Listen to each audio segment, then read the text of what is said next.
Alors, mon jardin, donc c'est la dernière maison du coin. Avec, on voit pas bien, il y a un trampoline et il y a une balançoire, mais pareil, on voit pas bien. Là, on voit les poteaux de la balançoire. Une petite maisonnette, un chalet, un trampoline, un jardin potager, des vélos, des bicyclettes, des trottinettes, 3 chambres, un parking devant. Il y avait tous les enfants du quartier qui venaient jouer. Il n'y avait que des rires tous les jours, même l'hiver, même dans la neige. Tous les jours, les enfants ils allaient au jardin, ils faisaient l'école à la maison. Et même quand je les ai mis à l'école en septembre 2019 pour la première fois, c'est très très bien passé parce qu'ils étaient très sociables, étant donné que dans ce jardin, il y avait tout le quartier qui venait jouer tous les jours. C'était la récré. Et à l'école, ils n'ont jamais eu de remarques négatives. Au contraire, les profs ont dit qu'ils n'auraient jamais pensé qu'ils avaient fait l'école à la maison toute leur vie. Ça se voyait pas du tout. Voilà. Donc, on m'a pris mes enfants pour aliénation parentale sans preuve. Avec un faux rapport de expert psy, qui ne m'a pas expertisé du tout. D'ailleurs, elle n'a aucune note de l'expertise parce qu'elle ne l'a pas faite. Elle a juste dit ouais, la juge, ça m'a mis depuis 20 ans, nous avons parlé de votre cas, elle m'a dit de me fier à ses notes. Chose que je vais faire. Donc, pas besoin d'expertise. Et depuis, cette maison est vide.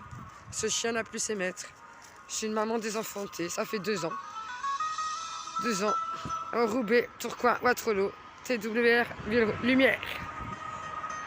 Et ouais, il va falloir qu'on éclaire tout ça. Parce que c'est obscur. J'essaye d'apprécier la beauté de la vie avec l'absence et le silence de l'absence de mes enfants. Alors.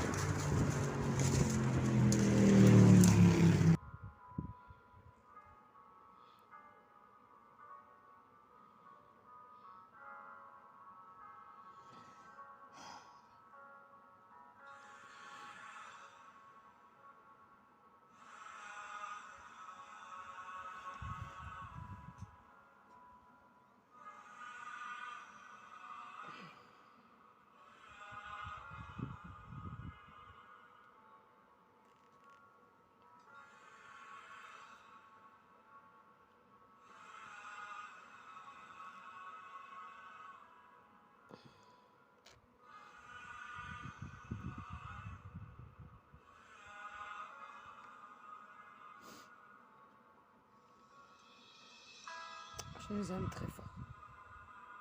Tous. Je déteste les actions de certains, de beaucoup de gens. Et je les aime, vraiment.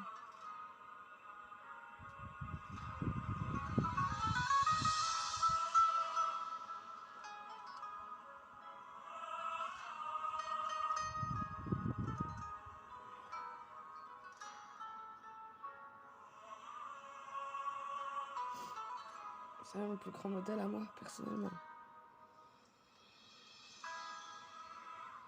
C'est Ayoub.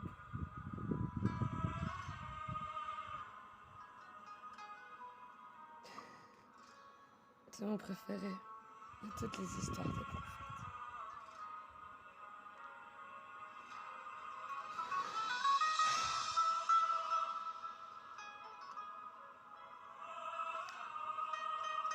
Dans cette vie, mes héros s'appellent Ibrahim et Ahmed.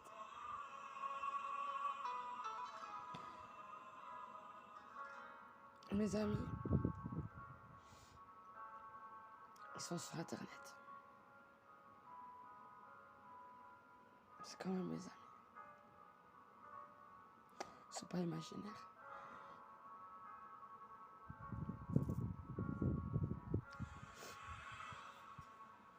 Ceux dont je me sens le plus proche, c'est les arbres.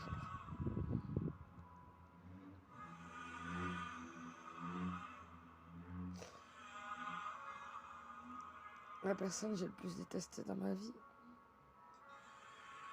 c'est moi. Je déteste les personnes. Je déteste les actions de beaucoup de gens. Je déteste les actions de beaucoup de gens. Une grande colère pour leurs actions. Une colère aussi sur nous qui nous sont faire, sur nous, parce qu'on laisse faire, mais j'apprends à pardonner pour pouvoir justement agir. J'apprends à nous pardonner.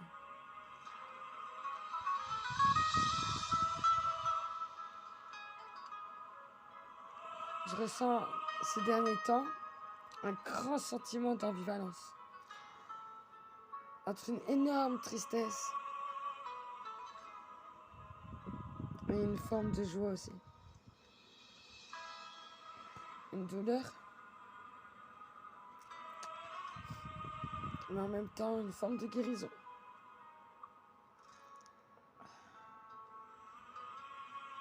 Je pense que j'ai plus peur. Je pense que j'ai plus peur. En tout cas, énormément moins. J'ai plus peur de dire que je nous aime.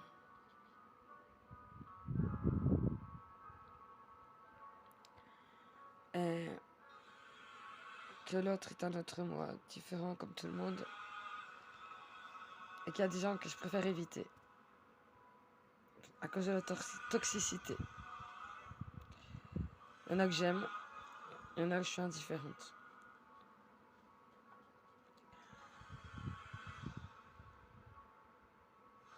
Il y a des gens, il faut les neutraliser, il faut les arrêter.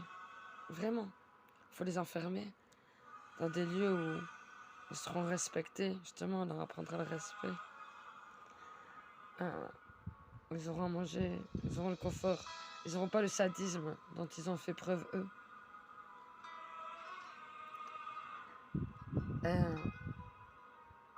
Il faut les neutraliser, il faut les enfermer. Mais ils sont nombreux. Et ça tombe bien, il y a beaucoup de prisons. Il y a beaucoup de lieux psychiatriques, il y a beaucoup d'endroits où il faut libérer. Il faut libérer les prisonniers, il faut libérer les pseudo-malades en psychiatrie. Et il faut mettre les psychopathes à la tête du gouvernement et des magistrats et des toubibs, des médecins, des gens, des profs, des boulangers, des chômeurs, des gens toxiques, dangereux, pervers, des corrompus, des policiers, des pompiers. Hein? Des pompiers, oui. Il y a une liste. Hein. On devrait chacun préparer notre liste. D'accord? Ça vous dit? Parce que c'est vrai qu'on a mal. Il faut accepter. Et avancer. Ce temps-ci,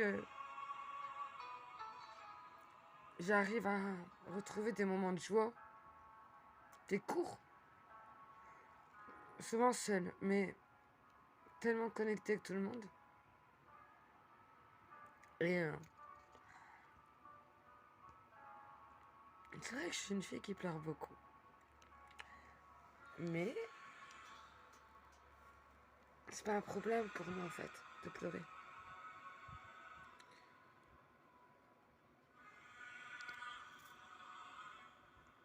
Quand je devais conduire un de mes enfants à l'école Montessori, où j'étais bénévole d'ailleurs, c'était bien. C'était une école qu'on avait nous-mêmes, qui avait été créée avec des personnes que je connais bien. Et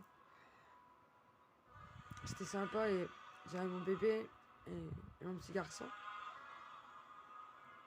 J'étais tellement malheureuse à cause de leur peur que sur la route, je pleurais, mais je mettais des chansons musulmanes très drôles. Et les larmes coulaient sur mon visage pendant que je conduisais. Je faisais ça. Et je chantais. Les enfants, ils sont plus là et j'avais pas de raison de chanter.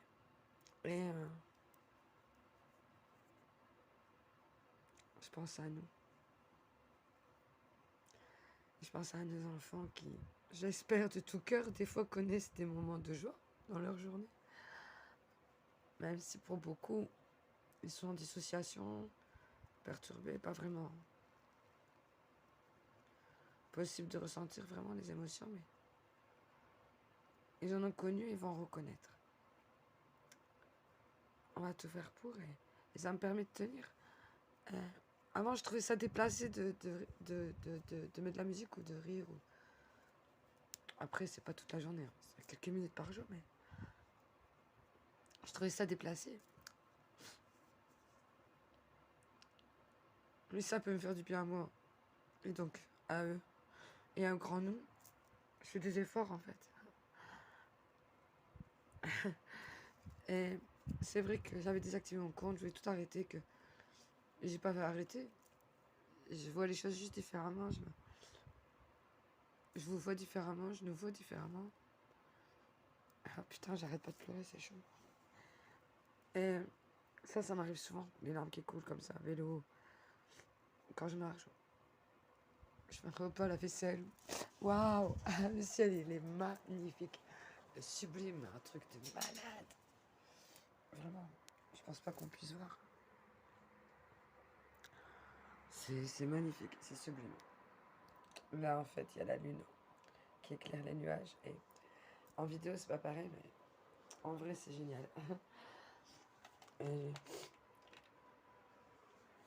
j'ai envie de faire une vidéo qui est chiante peut-être à regarder, mais c'est pour les gens qui me connaissent, ou qui m'apprécient, ou qui m'affectionnent, ou qui sont curieux, ou je sais pas, qui vont se reconnaître dans cette vidéo qui va résonner en eux. C'est surtout pour moi une confidence. Et j'ai vu qu'il y avait une vidéo qui avait plus de 350 vues, 360, je sais plus. Et ça diminue en fait. C'est incroyable parce que justement, Sego m'a dit ouais, t'as vu ta vidéo, t'as autant et tout. Je suis allée voir, j'ai trouvé le nombre de vues. Et puis ce matin, il était plus pareil. Et là maintenant, il a encore diminué. C'est assez marrant. Et, et on m'avait déjà fait cette réflexion il y a 1 ou 2 ans, enfin il y a 1 an et demi à peu près. Comme quoi le nombre de vues diminuait, comme quoi il y avait des trucs. Mais je m'en fous en fait, c'était. Enfin, je m'en fous. Je cherche pas des vues, moi. Même si ça aurait pu être intéressant à un moment donné. Mais j'étais sur internet pour des raisons très égoïstes. Et après, c'était pour mes enfants. Après, après je crois qu'il y a eu un peu de l'ego, de l'orgueil, je sais pas, de la colère. De... Je pense que je voulais faire passer des messages à des gens qui m'apprécient pas. Et, euh, et après, ben, ça a été pour vous en fait. Mais maintenant, c'est pour nous. Voilà. Donc, j'ai trouvé un équilibre après 15 ans de Facebook et plus de 25 ans d'internet, enfin plus de 20 ans d'internet. Il faut savoir que moi, internet, ça a été comme l'effet du film Matrix, quoi. Ça a été. Voilà. Je raconterai un jour. Mais en fait, voilà, vous m'avez donné envie de raconter des choses. Mais il faut pas que ce soit lourd ou que j'articule mal ou que ce soit dans tous les sens. Il faut qu'il y a aussi une raison pour vous d'écouter et un intérêt dans le sens où il n'y a pas de perte de temps et que ça puisse être utile. Pas juste du bla bla bla. Et le fait que j'ai pas les enfants, qu'il y a des tas de problèmes, c'est difficile de me concentrer sur autre chose. Mais un TikTok, c'est même pas 5 minutes, faut savoir. Ça va vite. Et je peux prendre une demi-heure, en faire 10. Voilà. Et enfin non, 10 5 minutes, ça fait 50 minutes. Mais quand on est désenfanté, tout est difficile. Tout. Les gestes quotidiens, tout. Tout, vraiment tout. Et, et quand on se sent plutôt pas mal, je vais pas dire bien, mais pas mal, bah, on culpabilise. Et c'est un combat. Et on est très isolé. Les gens, ils nous voient comme bah, la personne désenfantée, quoi. Et du coup, on n'est pas forcément la personne avec qui on a envie de passer du temps, quoi. C'est pas juste. Le pire, c'est toutes ces mamans, papas désenfantés qui en plus sont très malades parce que ça nous cause des maux du corps, les maux de l'âme. Et puis on ne sait pas trop à qui demander de l'aide. Quelle aide demander? On est en colère, on est perdu, on est fatigué, on est triste. On culpabilise. Ah ben, il y a tellement de choses, c'est tellement horrible d'être désenfanté, si vous saviez. Moi, je m'en suis voulu, et quand je m'en voulais pas, ben, je vous en voulais à vous tous. Et 7 milliards d'êtres humains, quoi. En tout cas, les émotions, je les ai bien expérimentées avec ce désenfantement. Et il n'y aurait pas eu tout ça sur Internet, je ne vous aurais pas connu ça, tout ça. Et ce qui m'attriste le plus, c'est le danger physique et psychologique dans lequel ils sont. C'est pas que la séparation qui est une épreuve, mais quand tu es séparé de tes enfants et qu'ils vont bien, qu'ils sont bien, que, entre guillemets, genre tu peux les appeler, qu'ils sont chez quelqu'un que tu connais, que et genre t'es malade et qu'ils savent que tu te soignes et qu'ils font du mieux qu'ils peuvent, c'est une épreuve pour eux, mais que c'est pas comme ça, une rupture de lien, et vous savez, que c'est différent, quoi. J'ai même pas trop au coup de fil, ils ont même pas le droit au coup de fil, c'est pas moi que ça fait mal, c'est pour eux. Moi que j'en ai à foutre, que je peux pas appeler mes enfants, c'est la douleur que j'ai, c'est qu'eux peuvent pas appeler leur maman. C'est ça qu'il faut voir dans le désenfantement. C'est la déparentalisation. On les rend orphelins alors que leurs parents sont vivants. Mais c'est vraiment qu'est-ce qu'on fait à nos gosses? Qu'est-ce qu'on laisse faire? Moi, tout doucement, je me prépare pour septembre. Je vais pas donner mes jokers, mes atouts, mais je dis rien. Je leur dis toujours moins possible de toute façon sur les Facebook. Et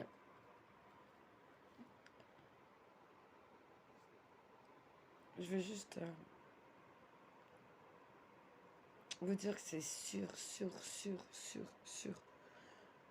et certain que tout ce que nous avons pu vivre, parce qu'il n'y a pas que moi qui est concerné, ces derniers mois, ces dernières années, même ces dernières années vraiment au pluriel pour trop de parents, c'est en train de sortir là. On a fait un putain de travail sur nous. On devient des sages rebelles, quoi. Donc, ennemis, craignez-nous. Craignez les conséquences de vos actes. Et les enfants, tenez bon. Parce que moi, je vais m'adresser aux enfants, je peux pas en dire trop. Je m'adresse à nous. Et il n'y a pas que moi. Il y a plein de gens qui s'adressent à plein de gens. Dans le rap, la chanson, l'internet, la vie, l'art, des tas de choses. Ben moi, je fais mon truc, c'est tout. J'essaie de faire ce que je peux et je sais pas trop à la base ce que je veux faire, ce que je dois faire, ce que je peux faire. Donc j'y vais un peu à tâtons. C'est vous qui me dirigez un peu aussi dans le sens où je me laisse pas diriger, mais vous me permettez de trouver mon ikigai, quoi. De mieux me connaître. À la base, c'était pour ça Amy Kelly, la page Facebook Amy Kelly, où j'ai mis ma tête, ma photo pour la première fois en 2018, car je refusais de mettre mon visage derrière un écran. Voilà. Et j'ai changé. Les imbéciles ne changent pas. Bon, après, il y a des tas de choses pour lesquelles je ne change pas. Je ne veux pas tester le truc homosexuel, je ne veux pas me prostituer. Il y a des tas de choses que je ne vais pas changer de sexe. Je vais pas essayer des trucs bizarres, pervers, libertins, échangistes. Enfin, il y a des tas de trucs que la zoophilie. Enfin voilà, il y a la liste est longue, des tas de choses que jamais, c'est jamais quoi. Mais il y a des choses qu'il faut pas être catégorique, je pense. Tant que c'est en valeur, en accord avec nos valeurs et notre morale, pour notre bien-être, à nous et à tout le monde. Car le bien et le mal, même si c'est très relatif selon les gens, on pourrait le définir par ce qui est bénéfique à soi et aux autres au court et long terme, ou est ce qui est maléfique à soi et aux autres, ou aux autres au long ou court terme. Voilà.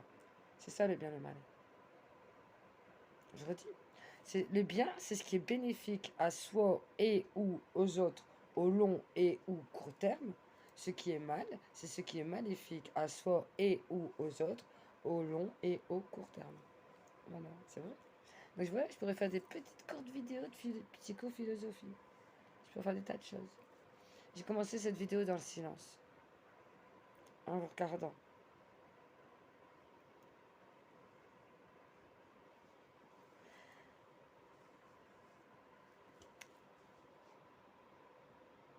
Parce qu'il y a des messages, des fois, qu'on veut faire passer, qu'on n'a pas les mots. Et des fois, les mots, ils sont mal interprétés, ou je sais pas quoi.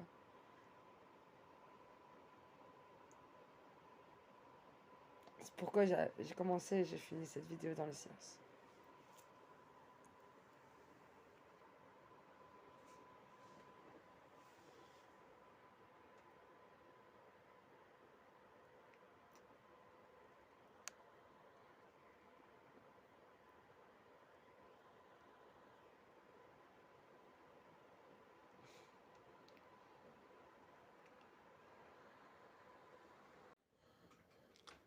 Trois de indigo. Je viens de faire mes ablutions. Et ça fait trop du bien.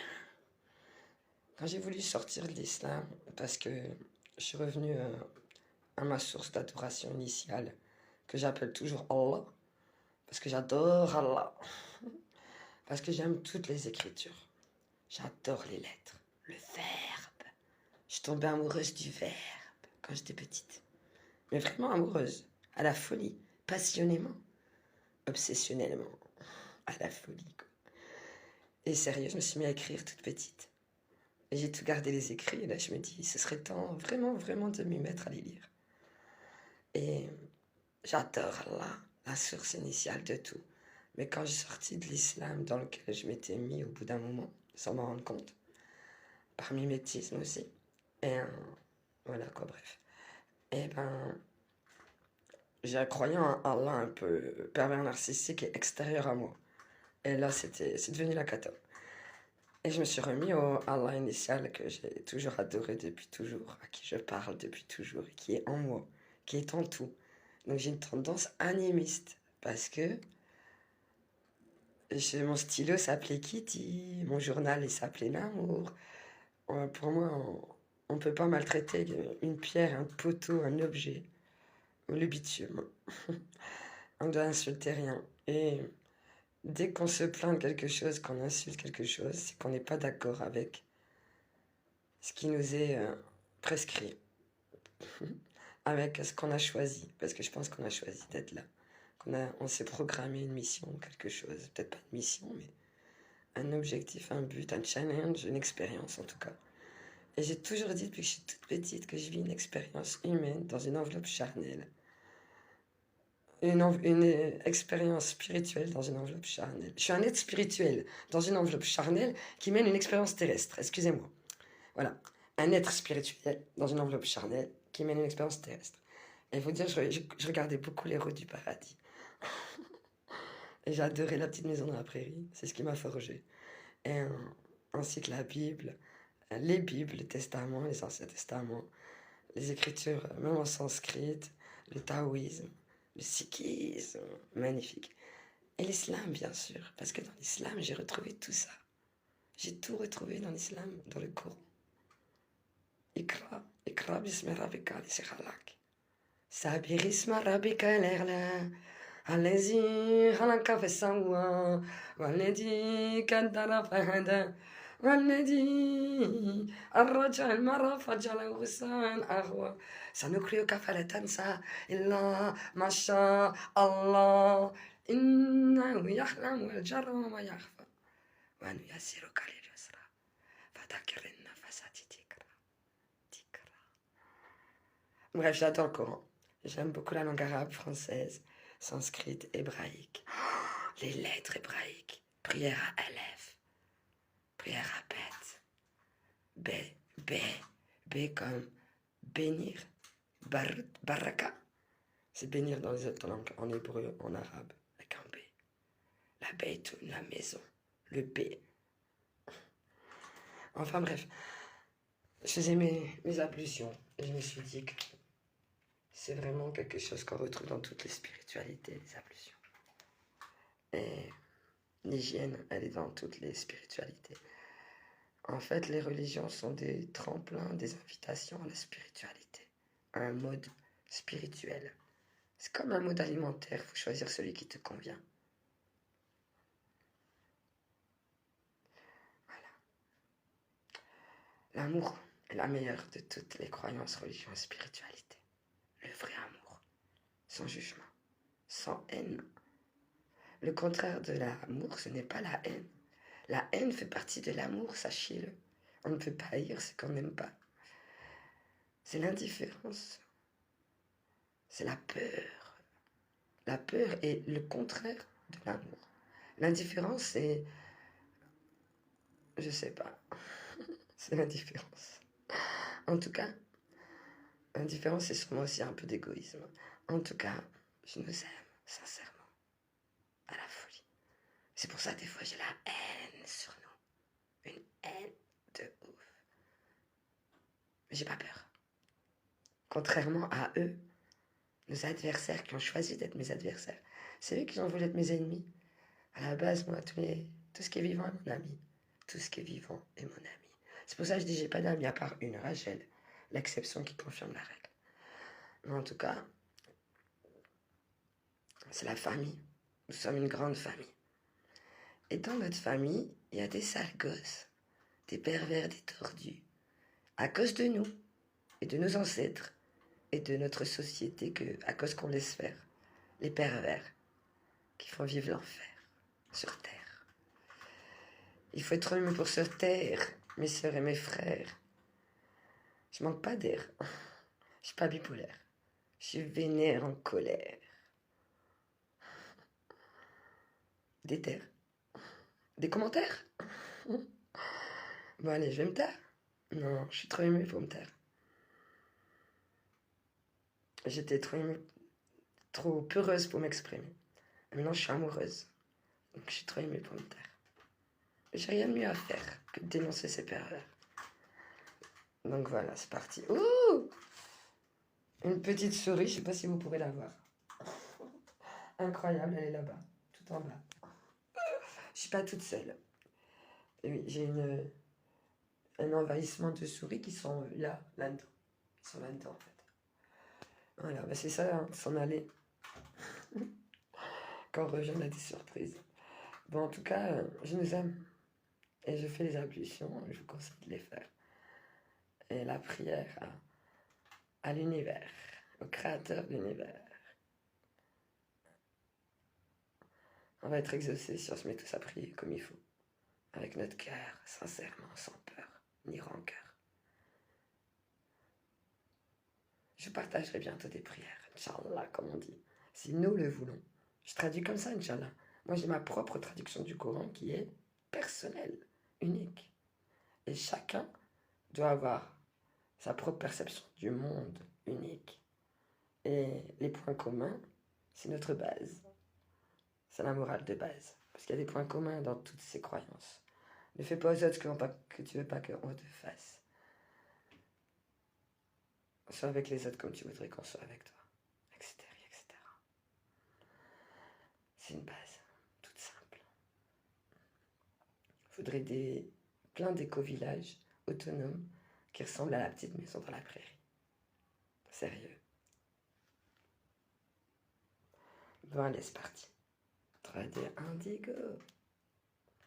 Prenons soin de nous. Que la paix, l'amour, la lumière soient sur nous, en nous et autour de nous. Oh, c'est pas étant. Otep, salam, shalom, namasté, aloha, etc. Et coucou! Cette vidéo est pour les enfants. Tu es un enfant? Est-ce que tu es un enfant? Oui? Cette vidéo, elle est pour toi. Et oui, je m'adresse aux enfants. Particulièrement aux enfants qui ont des secrets. Est-ce que tu as un secret? Moi, j'ai un secret pour les enfants qui m'écoutent. Un enfant ne doit jamais avoir de secret, d'accord? Si tu as un adulte qui te dit « Chut, faut pas le dire, c'est pas normal, non, non, non ». Et si tu as quelqu'un qui t'embête, qu'il soit adulte, enfant, que ce soit un parent, un professeur, un tonton, une tati, un frère, une sœur, cousin, cousine, quelqu'un qui t'embête, qui fait des choses que tu n'as pas envie, que tu y penses, que tu te demandes si c'est normal, que tu as honte, alors que tu ne devrais pas avoir honte, parce que c'est quelqu'un qui te fait des choses qui t'embêtent. Il faut en parler, d'accord? Donc si tu es un enfant, tu entends ce message, tu vois cette vidéo, c'est pour toi. Et comme c'est un peu difficile des fois de parler, de dire des secrets, eh bien, on va faire un petit tour de magie. D'accord? Abracadabra, cadabra, cadabri. Je te donne la force de parler. D'accord? Voilà. Il y a même le petit chien à côté de moi. Il est d'accord. Donc, on te donne la force de parler, le courage et l'envie. Et tu as le droit et le devoir même de parler si quelqu'un t'embête ou si tu connais un enfant qu'on embête. Un enfant qui a l'air pas bien, qui a l'air triste, malheureux, qui a l'air, voilà, qui a l'air d'avoir besoin d'aide. Et si c'est toi cet enfant, parle. Parle à un docteur, parle à une petite, à n'importe qui. Ah oui, Perla. Perla aussi, mon chien, il parle. Dis oui. Hein? Donc, je compte sur toi, hein, d'accord? Si tu as un enfant, il faut parler si tu as un secret. Si un adulte, il fait chut, faut pas le dire. C'est pas normal. Et même si c'est un enfant qui t'embête, il faut en parler. Même si c'est ton papa, ta maman ou quelqu'un qui te dit ne le dis pas, sinon je vais avoir des problèmes, eh ben il faut le dire. Il doit assumer ce qu'il fait, d'accord? Personne n'a le droit de te faire du mal, de t'embêter. Personne.